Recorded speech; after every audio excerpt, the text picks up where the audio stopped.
Welcome to the Bariatric Nutrition Coach podcast, where we empower you with weight loss surgery, nutrition knowledge, mindset advice, and inspiration so you succeed in your weight and health journey. I'm your host, Jane Stoltz, and I am a bariatric dietitian who has helped over 1,300 people on their weight loss surgery journeys. I'm also a solo mum, lover of long walks while listening to podcasts, partial to a glass of wine, and the ocean is my happy place. Join me as I dive deep into bariatric nutrition and lifestyle topics and deliver them to you in bite-sized, palatable episodes every Monday. Now let's go. Hello and welcome to episode 21 of the Bariatric Nutrition Coach podcast. And today I'm talking about 3 ways that your dieting mindset is holding you back after your weight loss surgery. So when I say dieting mindset, I am talking about the dieting approach to your body, nutrition, weight loss. And it can be a really hard mindset to change because many people have spent years and years dieting, trying to lose weight before they decide to have weight loss surgery. So I want to unpick this a bit and talk about how this mindset can really hold you back after having bariatric surgery and give you, I suppose, another way of looking at your journey, another way of looking at tackling your weight loss surgery journey. You may have heard me talk previously about eating cycles. And one of the eating cycles that we can be in, and many people spend years and years in and out of this eating cycle, is their restrictive eating cycle, the dieting eating cycle. And I'm going to explain and paint the picture of what that looks like before we get into the main part of this episode. The restrictive eating cycle, the dieting eating cycle, is where there are a lot of rules. There's right or wrong, good or bad. People will use, and you may find yourself using the terms good food, bad food, and there are a lot of rules on when you can eat, what you can eat, the activity you need to do to offset what you've eaten, feelings of shame or guilt if you go off track, feelings of being deprived and restricted. In this cycle, you're not listening to your body, you're not listening to your hunger and fullness cues as much as you could be. You're looking at what your tracking is saying, looking at if your numbers that you're reaching that day are saying, and everything that you're monitoring is quite external. So I just wanted to paint the picture of what the dieting and restrictive eating cycle can look like. So that's what it can look like. What does it feel like? It feels very heavy. It's very tiring because in this space there's lots of rules and takes up a lot of your time of monitoring. It can be very heavy on the shoulders. It can be quite emotional if you feel like you're not following all the rules that you've set yourself. And it's not a place you can stay in for a long time. People can only stay in a restrictive or dieting eating state for so long, and you will at some point bounce or move out of restrictive eating state into an overeating cycle. And we all know what the overeating cycle looks like. It is eating more than we need. It's often eating the foods that we have restricted ourselves from in the dieting cycle, in the restrictive eating cycle. There's a lot of shame. There are a lot of emotions that come out of being in an overeating cycle. And then what happens is people do get to a point, you can get to a point in your overeating cycle where you say enough's enough and you pull yourself back into a restrictive eating cycle. And this kind of yo-yoing and the yo-yo dieting term will probably resonate with a lot of people, is how people can live for years and years before having weight loss surgery.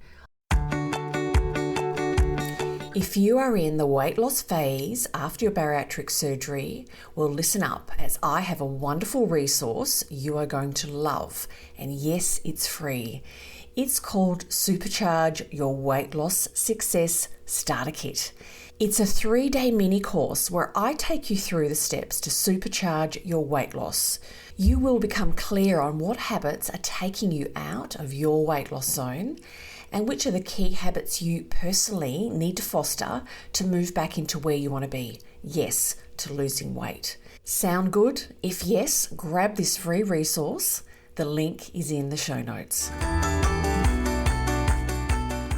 I'm really passionate about women living in a different way after having their weight loss surgery, really finding balance and moving into the third eating cycle, which is an intuitive and mindful eating cycle. And yes, we go through those early to medium days after weight loss surgery, and that's when we can start really finding the rhythm and finding that intuitive and mindful eating cycle as a way of living.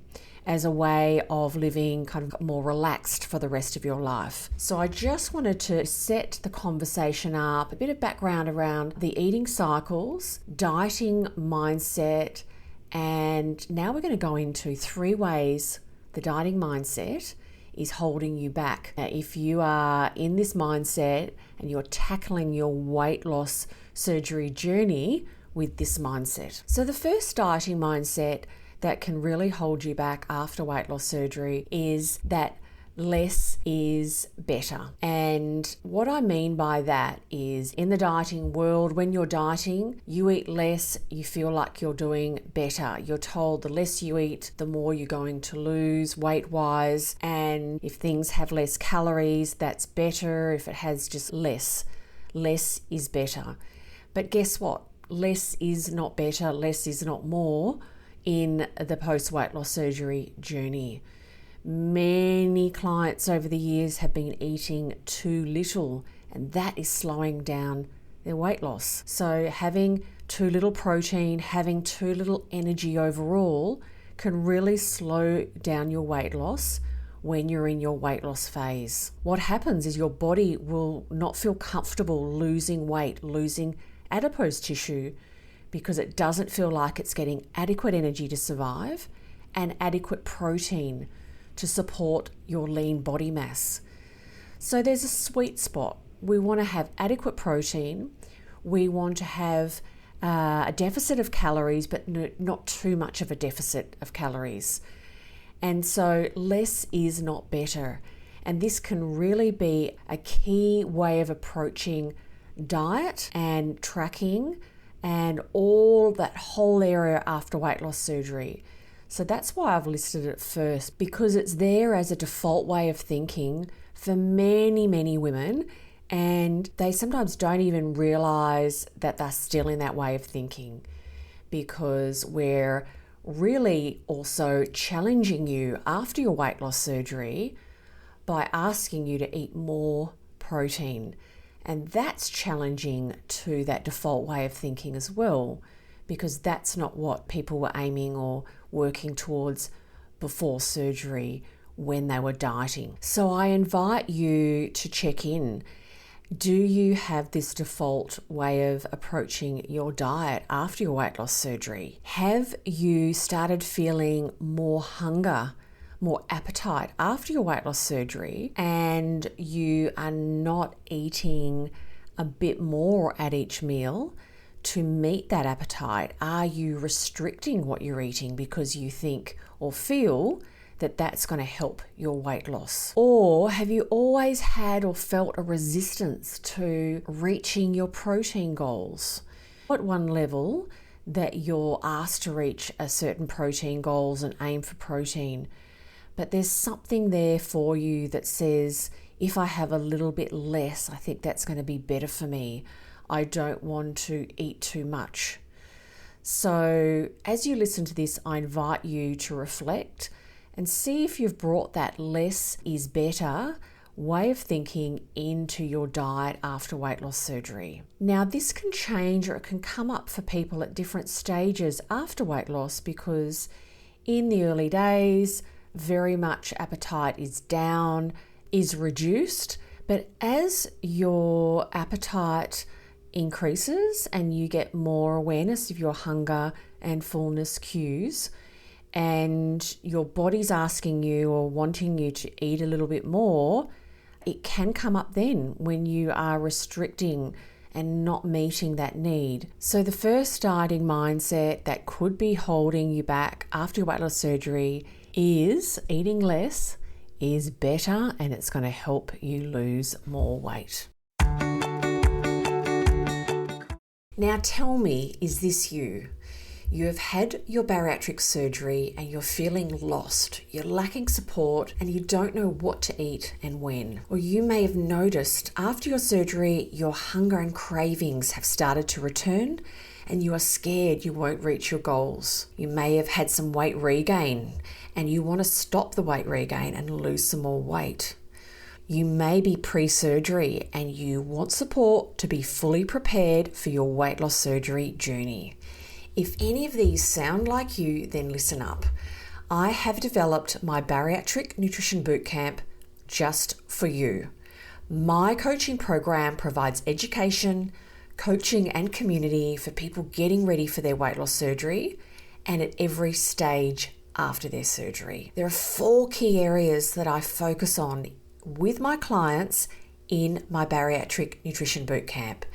One is the bariatric nutrition basics. You will learn what and how to eat so you feel satisfied, reach your protein and fluid goals, and have less cravings, and know how to manage your hunger in the future. Meal ideas and meal planning. You will learn to plan meals and snacks that you like, so you have great options on hand when it comes time to eat. Also, we focus on mastering weight regain habits, identifying any habits that are stopping you from reaching your goals, and create manageable strategies to get back on the straight and narrow so you can manage your weight for the rest of your life. And also, I focus with my clients in my Bariatric Nutrition Bootcamp on learning to trust your body and food. Start to enjoy your food again by relearning to listen to your body cues so you have less guilt and improve your relationship with food and your body. If you are ready to maximize your weight loss surgery results, feel confident in your journey, and be led with support and expert guidance, then the Bariatric Nutrition Bootcamp is for you. If you would like to know more about my coaching program, check out the link in the show notes.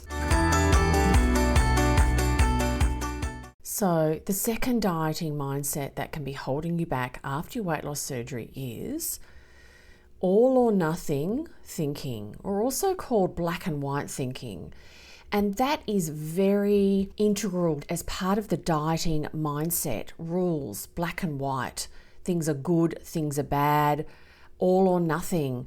It is around, I haven't had a great morning, so I won't care about what I eat this afternoon. I'll start again tomorrow. And this way of tackling your diet and lifestyle takes you out of balance and takes you out of being mindful and being intuitive and practicing the key or foundation, I call them weight loss surgery eating habits, the habits that are going to help you get the most out of your weight loss surgery. The key habits that I talk a lot about that will help people get the most out of their weight loss surgery are the regular meals and snacks, small bites, chew well, eat slowly. And when you're in that all or nothing or black and white thinking and you feel you may have gone off track, we don't want to be going and then skipping meals, restricting ourselves after that to try and balance out our intake. A really common scenario is eating at a meal, getting very busy, not eating for a period, doing some snacking and grazing, feeling a bit guilty about the food choices, then denying or restricting a proper meal at the next meal time, even though they feel that they could eat at least something, but saying to themselves, I've already eaten something, you've already eaten something, you're going to delay it even further. Then by the time you get to the next meal, you're over hungry and you overeat. and then you don't feel like eating for a period. Everything goes out of sync. So this all or nothing thinking, black and white, everything needs to be perfect, is actually another form of self-sabotage, another way of us pushing ourselves off track, derailing ourselves. We're always going to do some eating behaviors that we're not happy with. That is life. We're human. We're not perfect. It's about observing, why did I do that? What can I learn from that? How can I improve? And continuing on that self-care journey. So really taking ourselves out of that dieting all or nothing black and white and approaching your post-weight loss surgery journey in really that self-care and compassion. Be compassionate with yourself when you go off track. Treat or talk to yourself like you would a friend. And that can be very, very challenging, but that can really help move you out of this all or nothing black and white thinking, which can derail you. And the third dieting mindset, which could be holding you back after your weight loss surgery, is using the scale as the sole marker for your success. And I want to talk about this in a bit of depth because it is so common that people use only what the scale is saying as a guide or as a measurement for their success, and I'm using air quotes, success after weight loss surgery. There are so many different factors that impact how much weight you're going to lose after your weight loss surgery. If you've had previous bariatric surgery, the weight you will lose after your second or third bariatric surgery will be different to somebody else if they've had their first bariatric surgery. Your age, how active you are, medical history, medications you're on. There's just a whole range of factors that impact how much weight you're going to lose after your weight loss surgery. Also, it is very normal for weight loss to stop and start. And that can be very frustrating for people because they're still doing all the great behaviors, they're still following their plan, but the scales have stopped. And it is really normal. And that's why we want to take the focus off the scales. Yes, they're there. We can monitor ourselves at different intervals, but we don't want to be guided solely by the scales. We want to look at different things that we can not so much measure, but use as markers. I suppose it's a form of measurement, but it's a bit more of a compassionate way of us tracking our progress and motivating you to keep on going. Let's also remember that what the scales have to say are a lag measure. And what that means is it's a measure of an outcome. And what you focus on grows. And I really encourage my clients to focus on the habits, the food choices, and the changes that they're making in their lifestyle that are going to get them those outcomes. Focusing on those is more positive, it's more motivating, and it's where our attention needs to be, and then the outcomes will come. It's such a common scenario when somebody is a bit further from surgery, their weight loss has stopped for a period, and they're used to losing a certain amount of weight every week, and they move into a stage where the scales aren't moving. It can be very easy to get disheartened quite quickly because that is the dieting mindset, is success with dieting is fast weight loss, the scales keep on moving down. Well, that's not how things work after weight loss surgery. Yes, you can lose weight every week in the early days, but it's going to slow down and it's also going to stop and start. And in those times where your weight loss has slowed right down or it's stopped, we want to be weighing ourselves less often and making sure we're focusing on the things that really matter. And they are the foundation eating habits, the regular meals, getting adequate protein, moving your body, eating slowly, practicing listening to your hunger and fullness cues. All of those key habits that we want to keep practicing, entrenching in your lifestyle, and learning strategies on how to bring yourself back to those habits when you drift off. That's where we want your attention to be, because the habits that will help you get the most out of your weight loss surgery are the same habits that will help you keep all the wonderful wins that you get from your surgery. So you want to really practice those. And then what happens is the weight loss starts again and happens again. So the scales have a lot of power, I call it, for a lot of people.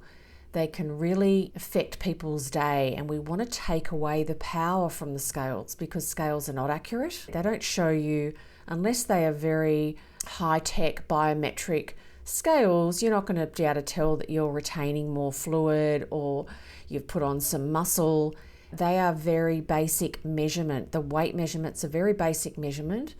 And there's also inaccuracies with home scales. So we want to take away the power of the scales, and we want to put more motivation, more of a positive focus on what we are working on a daily and weekly basis, where we're putting all our attention. What you focus on grows. So let's focus on the self-care and the healthy eating habits and healthy eating choices after weight loss surgery. So to recap, the 3 ways dieting mindset is holding you back after your weight loss surgery, they are less is better, which we've talked about. All or nothing thinking, black and white thinking is another one.